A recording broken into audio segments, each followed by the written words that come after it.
Olá, sou Flávio Morgado e estou aqui para fazer a parte 2 da videoaula sobre os objetos TabStrip Multipage. Nesta videoaula, apresentarei para você o UserForm FRM TabStrip Seleção, onde você terá a oportunidade de ver como usar um controle TabStrip e sua coleção Tabs para adicionar tabs em tempo real e sincronizar um controle Listbox de acordo com a tab selecionada. A ideia aqui é usar o número de itens determinado na caixa de texto txt num itens para gerar valores aleatórios de nome, setor e valor para preencher o listbox multicoluna e também usar a coleção tabs para inserir tabs que possam discriminar os dados por nome ou por setor, selecionando esta opção no Combo Box CBO discriminar. Ao clicar nas guias do controle TabStrip, o controle Listbox deve ser reconsultado para exibir apenas os dados referentes àquele nome ou setor. Vamos ver como isto é feito no VBA. Estou aqui no VBA, no arquivo 9 módulos TabStrip Multipage, onde eu vou abrir o FRM TabStrip Seleção. Tudo começa aqui na declaração de variáveis de nível de módulo.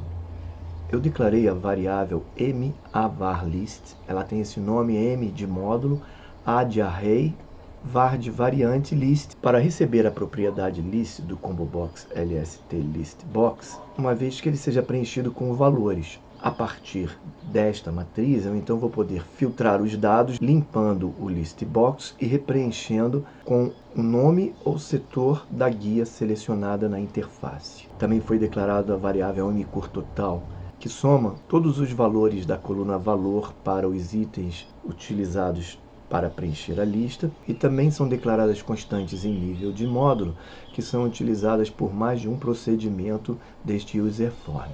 Tudo começa quando o UserForm inicializa. Neste momento, seu evento initialize dispara e o Combo Box CBO discriminar, localizado aqui no canto direito superior do UserForm, recebe os itens nome e setor. Então tem sua propriedade ListIndex definida para 0, para indicar que o primeiro item adicionado na lista deve ser selecionado por ela. Esta operação aqui fará disparar o evento change de CBO discriminar.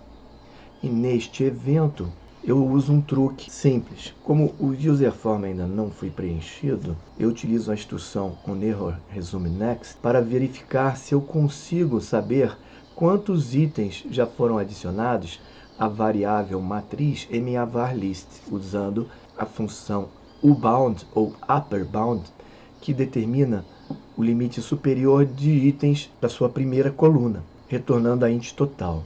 Como mavarList está vazia no momento da inicialização do UserForm, isso vai ocorrer um erro. A próxima instrução, então, testa se o objeto er não tem um código de erro, significando que eu pude obter o número de linhas.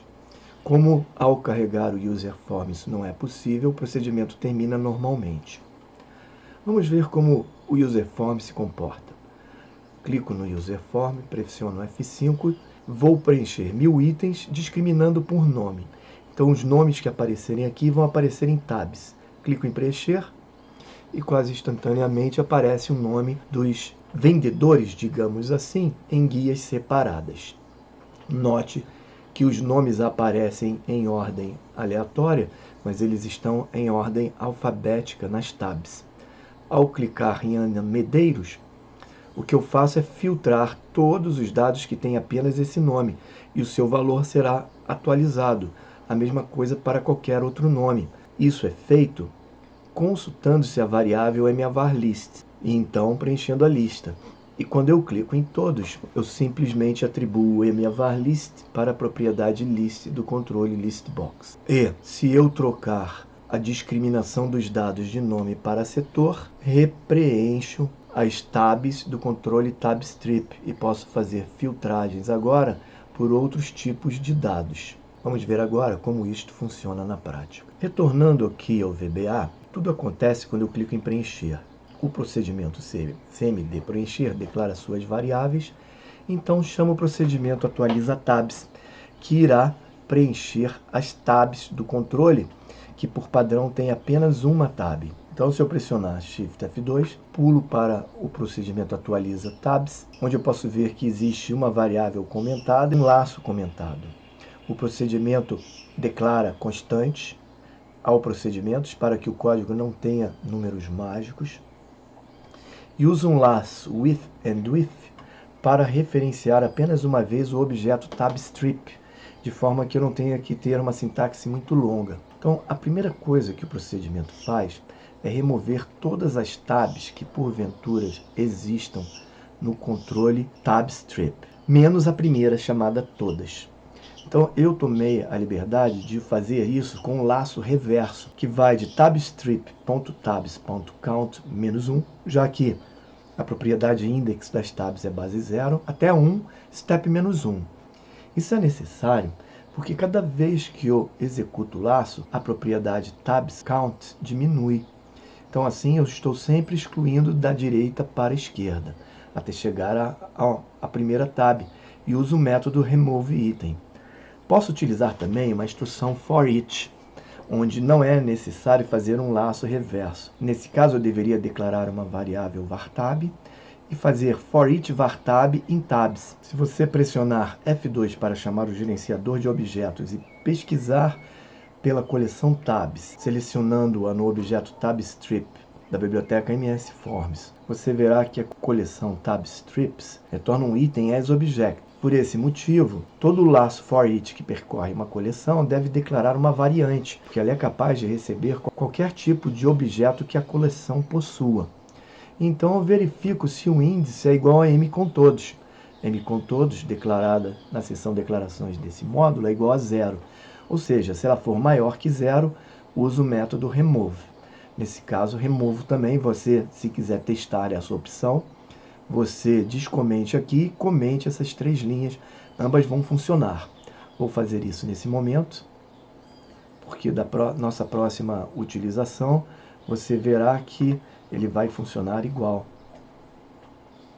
Pronto. Então, utilizo a função choose para saber o que está selecionado na caixa de diálogo CBO discriminar no topo do formulário, aqui. Se é para adicionar nomes ou setores. Faço um laço forNext de int i a int total, onde int total refere-se ao valor das constantes com nomes, que são 5 nomes, e com setores, que são 6 setores. Então, a cada passagem do laço, coleto na variável strItens um nome de pessoa ou um nome de setor.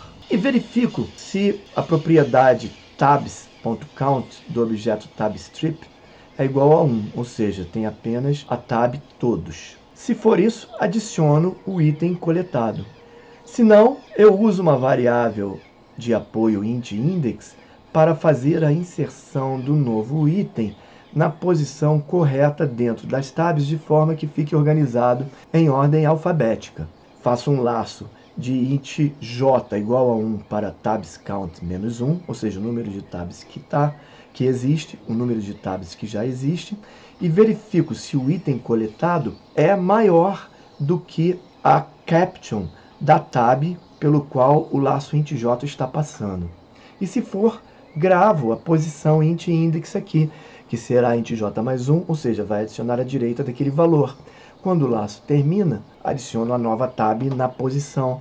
E isso faz com que eu consiga inserir as tabs em ordem alfabética. Voltando para o procedimento semder preencher clique, após chamar o procedimento atualiza tabs, faço um laço with and with para referenciar o controle listbox listItens apenas uma vez e facilitar a sintaxe. Então, limpo o controle. Inicio então um laço forNext de int i igual a 0 para txt num itens menos 1. E uso a mesma técnica citada na videoaula que abordou controles combobox e listbox multicoluna, utilizando a função choose e a função rnd, randomize, para obter aleatoriamente nomes, setores ou valores e preencher as 4 colunas da listbox lst_list_index. Ao final do preenchimento, atualizo o controle label que está abaixo dela, indicando o número de itens inseridos, e aqui, nesta opção, adiciono à propriedade list do listbox lst_itens a variável mavarList, literalmente salvando os dados da lista numa variável declarada em nível de módulo. E então sincronizo outros itens da lista. Mais uma vez, vou pressionar F5, vou preencher, e você repare que uma vez que preencheu, sincronizei a interface adicionando o número de itens e a soma de valores, e adicionei na variável de módulo essa lista de dados, além de ter adicionado as tabs ao controle tabstrip. O que acontece agora está no evento change de tabstrip. Quando eu clico numa tab, o evento change dispara. Eu verifico qual é o index da tab escolhida, então uso um algoritmo que pega na variável array mavarList apenas os registros referentes ao nome que está na tag selecionado.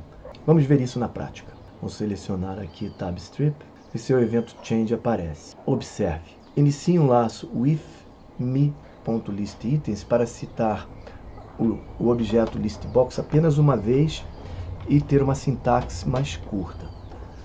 Limpo o textbox, zero a variável modular que totaliza os valores. E verifico qual é a tab que foi selecionada, comparando sua propriedade value com a constante m com todos, que é 0. Se foi a tab todos, simplesmente atribua a variável mavarList para a propriedade list de listItens.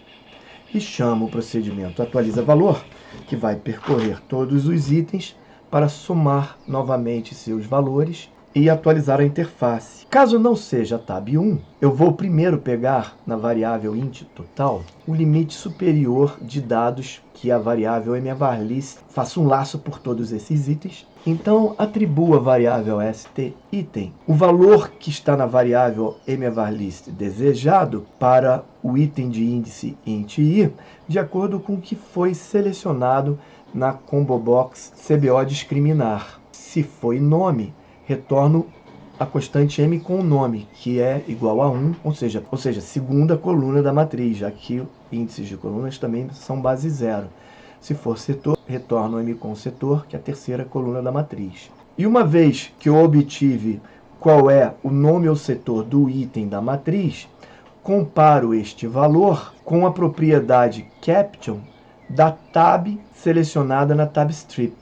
Observe a sintaxe me_tabstrip.tabs, passo o índice aqui, me_tabstrip.value, e fecho parênteses e boto ponto .caption para retornar o texto da tabstrip que tem este index. Se forem iguais, adiciono na lista, atualizo o valor total e continuo o processamento até terminar de preencher a lista. E esta abordagem termina a instrução sobre como utilizar um controle tabstrip para sincronizar um controle listbox com um número indeterminado de tabs que ela possa vir a possuir.